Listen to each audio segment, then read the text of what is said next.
हमने जो कल तुम लोगों को पढ़ाया या समझाया उसको एक बार फिर से हम रिवाइज करते हैं। मैं प्रेजेंट टाइम पर जो तुमको पढ़ा रहा हूं या समझा रहा हूं वो ह्यूमन फिजियोलॉजी पढ़ा रहा हूं, मानव कारिकी पढ़ा रहा हूं। ह्यूमन फिजियोलॉजी की मीनिंग को कल के लेक्चर में हमने डिटेल किया। इस ह्यूमन फिजियोलॉजी में हम तुम्हें पहला टॉपिक या पहला लेसन पढ़ा रहे हैं। लेसन का नाम है डाइजेशन एंड एब्जॉर्प्शन। तुम डाइजेशन की मीनिंग समझ चुके हो, एब्जॉर्प्शन की मीनिंग समझ चुके हो कि डाइजेशन किसे कहते हैं, एब्जॉर्प्शन किसे कहते हैं। हमने कल डाइजेशन को डिटेल किया और बताया कि डाइजेशन की एक्टिविटी हमारे बॉडी के जिस ऑर्गन सिस्टम में होती है उस ऑर्गन सिस्टम को डाइजेस्टिव सिस्टम कहते हैं। हमारे बॉडी में जो डाइजेस्टिव सिस्टम है ये दो प्रकार के अंगों से मिलकर बना हुआ। जो पहली रचना है उसे हमने एलिमेंट्री कैनाल या आहार नाल कहा है। जो दूसरी रचना है उसे हमने पाचक ग्रंथियां या डाइजेस्टिव ग्लैंड्स कहा है। तो हमारे बॉडी में आहार नाल, पाचक ग्रंथियां दोनों एसोसिएट होकर आपस में मिलकर पाचन तंत्र, डाइजेस्टिव सिस्टम का निर्माण करते हैं। इसमें से फर्स्ट टॉपिक एलिमेंट्री कैनाल हमने कल पढ़ाना शुरू किया और हमने बताया कि हमारे शरीर के भीतर, शरीर के अग्रभाग पर स्थित माउथ से लेकर शरीर के पश्च भाग पर स्थित एनस तक फैली हुई शरीर के भीतर स्थित एक लंबी, कुंडलित, खोखली, नलिकावत रचना पाई जाती। इस रचना को हम एलिमेंट्री कैनाल या आहार नाल कहते हैं। तो आहार नाल की स्टार्टिंग माउथ से होती, इसकी एंडिंग एनस पर होती। हमारा माउथ इस आहार नाल के भीतर एक कैविटी में खुलता है। इस कैविटी को बक्कल कैविटी कहते हैं। इस कैविटी को ओरल कैविटी कहते हैं, हिंदी में मुख प्रकोष्ठ कहते हैं। इस मुख प्रकोष्ठ में ऊपरी जबड़ा और निचले जबड़े के द्वारा यह मुख प्रकोष्ठ घिरा होता है। इस मुख प्रकोष्ठ के भीतर यानी बक्कल कैविटी के भीतर जबड़ों पर दांत स्थापित होते हैं तथा माउथ कैविटी के भीतर या बक्कल कैविटी के भीतर पेशी युक्त जीभ पाई जाती, मस्कुलर टंग पाई जाती। कल हमने मानव के माउथ कैविटी में स्थित इस दांत की रचना के बारे में तुमको समझाया कि ये हमारे माउथ कैविटी में जो दांत स्थित हैं, जबड़ों के ऊपर स्थापित हैं, इनके स्थापित होने का ढंग क्या है। ये जो हमारे दांत हैं वो जीवन में 2 बार निकलते हैं। ये जो हमारे दांत हैं वो 4 प्रकार के हैं। ऐसे करेक्टर को कल हमने एक्सप्लेन किया, यानी टीथ के बारे में तुमने अभी कल पिछले लेक्चर में डिटेल में पढ़ लिया। आज मैं तुमको मस्कुलर टंग पढ़ा रहा हूं, पेशी युक्त जीभ या जिह्वा पढ़ा रहा हूं। तो हमारे माउथ कैविटी के भीतर, हमारे माउथ कैविटी के भीतर पेशी से बनी हुई जीभ स्थित होती। ये जीभ माउथ कैविटी के फ्लोर पर स्थित होती। यह जीभ माउथ कैविटी के फ्लोर पर स्थित होती। तो फ्लोर हम निचले भाग को बोलते हैं। तो यह माउथ कैविटी के फ्लोर पर स्थित होती, निचले भाग पर स्थित होती।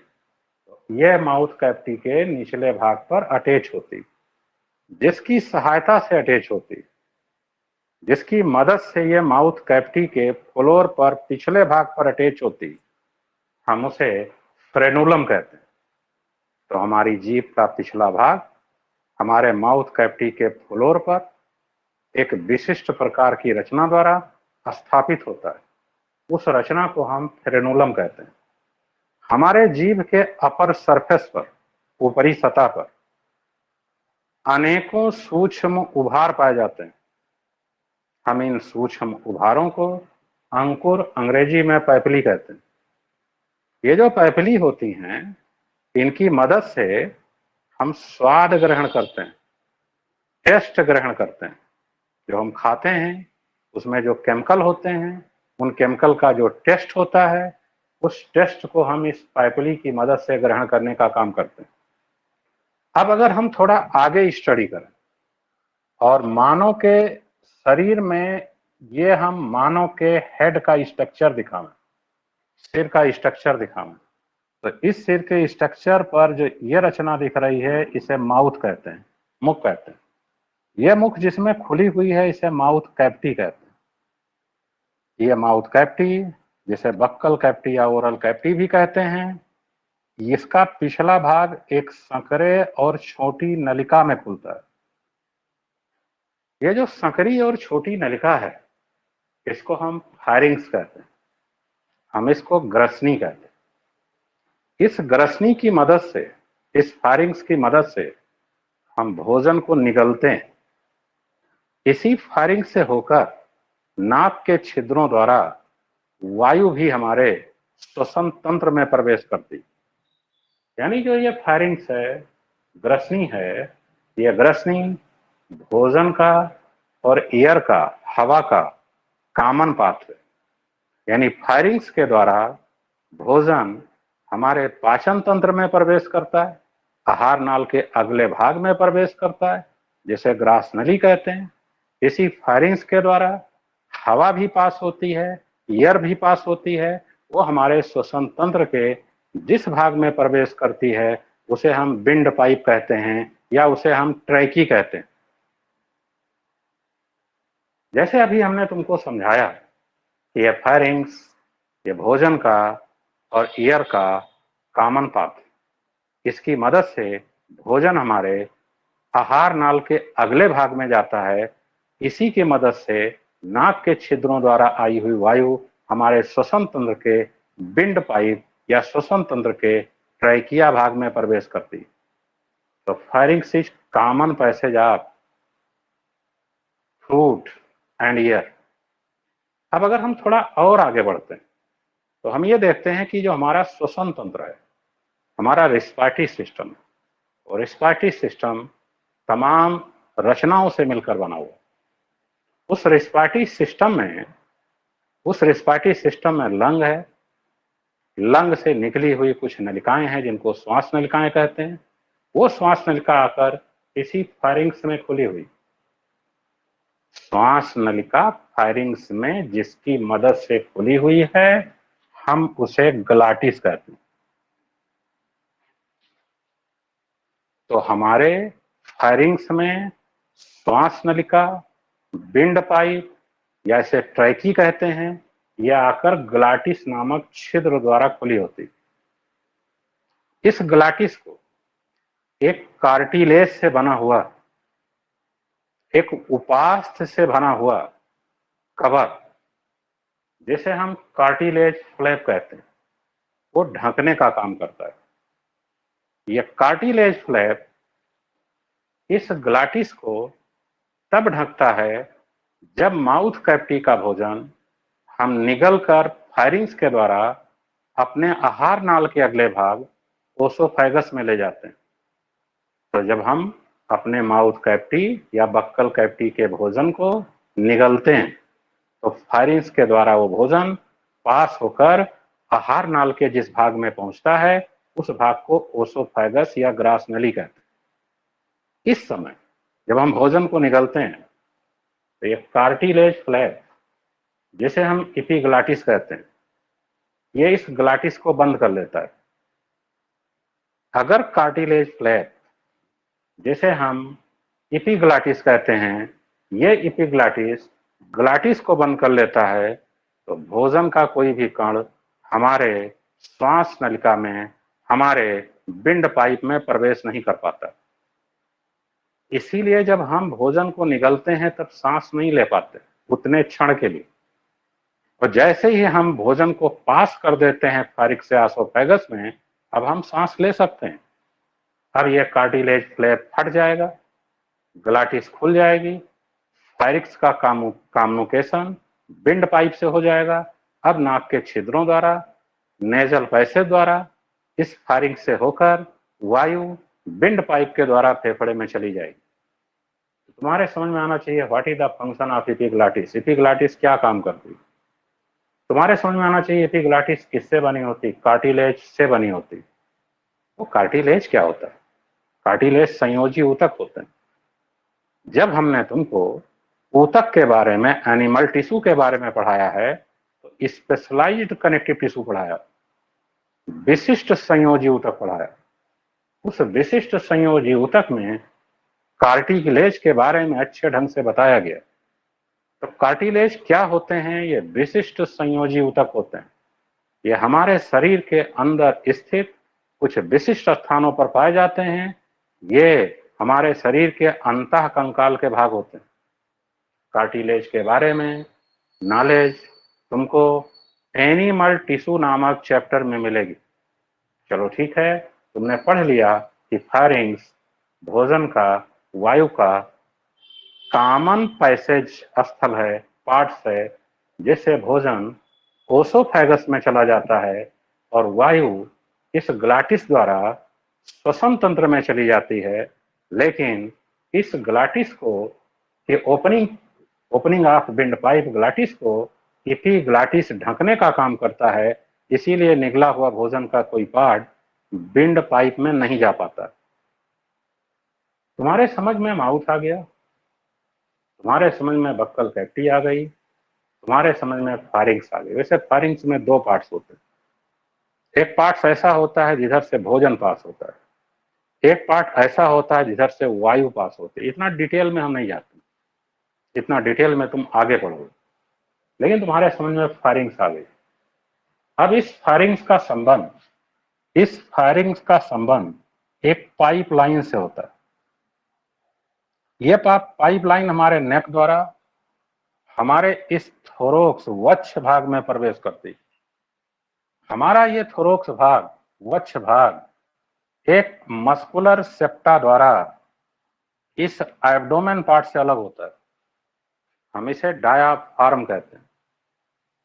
हमारी ये ऑसोफेगस जो फारिंग से जुड़ी हुई है, ये नेक से होते हुए वक्ष भाग में आती है, डायाफ्राम को क्रॉस करते हुए हमारे एब्डोमेन भाग, उदर भाग के प्रथम भाग में जाती। उस प्रथम भाग में एक थैली रूपी रचना स्थित होती, एक सैक जैसी रचना स्थित होती। यह सैक जैसी रचना ओसोफेगस से जुड़ी होती। बक्कल कैविटी में आया हुआ भोजन टीथ द्वारा मैस्टिकेटेड किया जाता है। मस्कुलर टंग की मदद से उस भोजन में सलाइवा को मिक्सअप किया जाता है। अब ये भोजन फारिंग्स द्वारा निकलकर इस पाइपलाइन, जिसे ओसोफेगस कहते हैं, इसमें पहुंचाया जाता है। ओसोफेगस द्वारा भोजन आहार नाल के इस भाग में जो थैली रूपी रचना है, इसमें आकर फिलअप हो जाता है, भर जाता है। आहार नाल का यह भाग जिसमें भोजन एकत्रित होता है, ओसोफेगस से आता है, हम इसे स्टमक कहते हैं। हिंदी में इसे अमाशय कहते हैं। मेरे पढ़ाई के अनुसार अब तुमने स्टडी कर लिया, तुमने पढ़ लिया कि तुम्हारा जो भोजन है वो तुम्हारे बक्कल कैविटी के द्वारा फायरिंग से होते हुए ओसोफेगस के द्वारा स्टमक में आकर एकत्रित हो जाता है। ये बोर्ड पर जो हमने स्ट्रक्चर दिखाया, ये स्टमक का दिखाया। अगर हम स्टमक की बात करें, अमाशय की बात करें, तो थोड़ा ब्रॉडर पार्ट होता है हमारे आहार नाल का। तो स्टमक हमारे आहार नाल का ब्रॉडर पार्ट होता है। स्टमक का प्रथम भाग ओसोफेगस से जुड़ा होता है। इस ओसोफेगस और इस स्टमक के बीच में, इस ओसोफेगस और इस स्टमक के बीच में यहां एक सिफनेक्टर पाया जाता है, वाल्व पाया जाता है। यानी इससे भोजन जब स्टमक में प्रवेश करता है तो उस भोजन के प्रवेश करने के रेट को कंट्रोल करने के लिए यहां सिफनेक्टर पाया जाता है। ऐसे सिफनेक्टर को गैस्ट्रोएसोफेजियल सिफनेक्टर कहते हैं। तो ऐसे सिफनेक्टर को गैस्ट्रोएसोफेजियल सिफनेक्टर कहते हैं। ओसोफेगस स्टमक के प्रथम भाग के बीच में गैस्ट्रोएसोफेजियल सिफनेक्टर होता है, जो ओसोफेगस से स्टमक के भीतर भोजन को जाने में, उस भोजन के अमाउंट के रेट को कंट्रोल करने का काम करता है। एक बार स्टमक के भीतर भोजन आ गया उस भोजन को, फूड को ये सिफनेक्टर फिर से आसोफेगस में बैक होने से रोकता है। इतना फंक्शन करता है गैस्ट्रो आसोफेजियल सिफनेक्टर। ठीक ऐसे ही स्टमक का जो अंतिम भाग है, ये अंतिम भाग आंत्र से जुड़ा हुआ है, इंटेस्टाइन से। ये इंटेस्टाइन के फर्स्ट पार्ट से जुड़ा हुआ है। इंटेस्टाइन का फर्स्ट पार्ट और इस स्टमक के बीच में भी एक सिफनेक्टर है। इस सिफनेक्टर को हम पाइलोरिक सिफनेक्टर कहते हैं। तुमने देखा कि स्टमक, आमाशय दोनों तरफ से वाल्व द्वारा, सिफनेक्टर द्वारा पूर्ण रूप से सुरक्षित है। इसमें फूड आ चुका है, ये फिर से बैक होकर आसोफेगस में नहीं जाएगा, लेकिन स्टमक का फूड इस इंटेस्टाइन के भीतर पाइलोरिक सिफनेक्टर के खुलने से मूवमेंट कर जाएगा। This figure stomach. हमारे स्टमक का वो भाग जिस भाग में आकर आसोफेगस खुलता है, हम उस भाग को कार्डियक पार्ट कहते हैं। तो ये स्टमक का फर्स्ट पार्ट है, इसे कार्डियक पार्ट कहते हैं। स्टमक का वो भाग जो इस कार्डियक पार्ट के बैक में होता है, हम उसे फंडस पार्ट कहते हैं। स्टमक का वो भाग जो इंटेस्टाइन से जुड़ा होता है, हम उसे पाइलोरिक पार्ट कहते हैं। बाकी स्टमक की ये जो पूरी रचना है, ये पूरी रचना स्टमक की बॉडी, अगर हम मोटे तौर पर बोले तो स्टमक में 3 पार्ट हैं, कार्डियक, फंडस, पाइलोरिक। लेकिन अगर हम जनरली देखें तो इस स्टमक में 4 पार्ट हैं, कार्डियक, फंडस, बॉडी और पाइलोरिक। ये स्टमक के बाहर की रचना। अभी तुम स्टमक को बाहर से देख रहे हो। हम इस स्टमक का इंटरनल स्ट्रक्चर भी पढ़ाएंगे, इसकी आंतरिक रचना कैसी। हम तुम्हें पूरी एलिमेंट्री कैनाल के इंटरनल स्ट्रक्चर की स्टडी कराएंगे, लेकिन पूरी एलिमेंट्री कैनाल के इंटरनल स्ट्रक्चर की स्टडी करने से पहले पूरी एलिमेंट्री कैनाल का सिचुएशन और एक्सटर्नल फीचर तुम्हारे समझ में आना चाहिए। इसके अब हम थोड़ा डिटेल करें। हम तुमको समझाएंगे कि हमारे बॉडी में एलिमेंट्री कैनाल और डाइजेस्टिव ग्लैंड, इन दोनों की सिचुएशन किस प्रकार से है। इसको समझाने के लिए हम यहाँ पर एक एलिमेंट्री कैनाल का तुम्हें पिक्चर देंगे। आज मेरे पढ़ाई के अनुसार तुमने इतना बात सीख लिया है, इतनी बात तुमने समझ ली है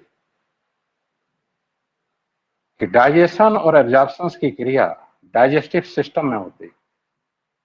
डाइजेस्टिव सिस्टम में 2 पोर्शन है, एलिमेंट्री कैनाल और digestive system. Alimentary canal mouth से लेकर एनस तक फैला हुआ है, बॉडी के अंदर स्थित है, ट्यूबुलर स्ट्रक्चर है, कॉइल्ड स्ट्रक्चर है। यह माउथ बक्कल कैविटी में खुला हुआ। इस बक्कल कैविटी में दांत और जीभ स्थित। तुमने इन दांत और जीभ के बारे में भी पढ़ लिया। हमने तुमको पढ़ाया बक्कल कैविटी फायरिंग्स से जुड़ी हुई, फायरिंग्स द्वारा खुली हुई। फायरिंग्स का संबंध ओसोफेगस से, ओसोफेगस का संबंध स्टमक से। हमारे पढ़ाई के अनुसार तुम्हारे समझ में आ जाना चाहिए कि स्टमक की एक्सटर्नल पोर्शन कैसी है, स्टमक की बाह्य रचना कैसी है, स्टमक में कितने पोर्शन हैं।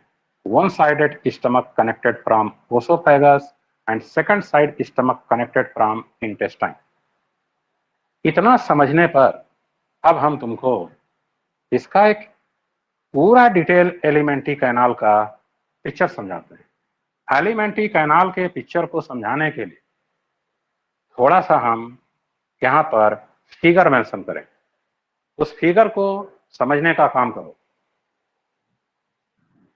वो जो फिगर हम तुमको मेंशन करेंगे वो एक कंप्लीट एलिमेंट्री कैनाल की पोजीशन तुमको तुम्हारे बॉडी के भीतर हम सिखाएंगे, लेकिन वो कंप्लीट स्ट्रक्चर हम तुमको नेक्स्ट लेसन में सिखाएंगे। तब तुमको बताएंगे कि इसके इंटेस्टाइन की किस प्रकार से स्थिति है, किस प्रकार से पोजीशन। फिर देखोगे हम इस एलिमेंट्री कैनाल को कहीं से क्रॉस सेक्शन में काट दें कहीं से क्रॉस सेक्शन में काट दें। जब क्रॉस सेक्शन में काटेंगे तो इस एलिमेंट्री कैनाल के उस पोर्शन के चारों तरफ एक ऐसी थिक वॉल दिखेगी और अंदर ये खाली जगह दिखेगी। इस खाली जगह को ल्यूमेन कहेंगे। हम एलिमेंट्री कैनाल को, आहार नाल को किसी भी स्थान से अगर अनुप्रस्थ काट में ट्रांसवर्स सेक्शन में काट दें तो ये चारों तरफ से एलिमेंट्री कैनाल वॉल से घिरा हुआ है और अंदर इसके खाली जगह है। जो इसके अंदर खाली जगह है उसे हम ल्यूमेन कहते हैं। इस स्ट्रक्चर को अगर हम सूक्ष्मदर्शी पर लगा दें, माइक्रोस्कोप पर लगा दें, तो तुम देख लोगे कि इसकी इंटरनल स्ट्रक्चर कैसी है। और फिर हम तुमको यह समझा देंगे कि किस पोर्शन का ये वॉल दूसरे पोर्शन के वॉल से कैसे डिफर है। अगर इतनी बात सीख लोगे तो पूरी की पूरी एलिमेंट्री कैनाल की इंटरनल स्ट्रक्चर तुम्हारे दिमाग में डिटेल हो जाएगी।